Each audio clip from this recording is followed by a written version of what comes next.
ಇನ್ನು ತಮಿಳುನಾಡಿಗೆ ನೀರು ಹರಿಸುವಂತೆ ಸಿಡಬ್ಲ್ಯೂಆರ್ಸಿ ಆದೇಶ ನೀಡಿರತಕ್ಕಂಥ ಹಿನ್ನೆಲೆಯಲ್ಲಿ ಸಿಡಬ್ಲ್ಯೂಆರ್ಸಿ ಆದೇಶಕ್ಕೂ ಮುನ್ನವೇ ನೀರು ಹರಿಸ್ತಾ ಸರ್ಕಾರ ಅನ್ನುವಂಥ ಒಂದು ಪ್ರಶ್ನೆ ಈಗ ಹುಟ್ಕೊಂಡಿದೆ. ನಿನ್ನೆಯಿಂದಲೇ ಕಾವೇರಿ ನದಿಯ ನೀರಿನ ಮಟ್ಟದಲ್ಲಿ ಏರಿಕೆ ಕಾಣ್ತಾ ಇದೆ. ನೀರಿಲ್ಲದೆ ಬಣಗುಡುತ್ತಿದ್ದ ಗಗನಚುಕ್ಕಿ ಫಾಲ್ಸ್ನಲ್ಲಿ ಜಲಧಾರೆ. ತಮಿಳುನಾಡು ಸಿಎಂ ರಾಜ್ಯಕ್ಕೆ ಆಗಮನಕ್ಕೂ ಮುನ್ನವೇ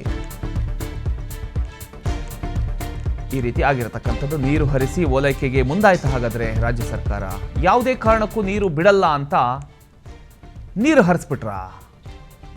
ನೀರು ಬಿಟ್ಟು ಧಾರಾಳತನ ಮೆರಿತಾ ಡಿಕೆಶಿ ಸರ್ಕಾರ ನಾಲೆಗೆ ನೀರು ಬಿಡ್ತಕ್ಕಂಥ ನೆಪದಲ್ಲಿ ನೆರೆ ರಾಜ್ಯಕ್ಕೆ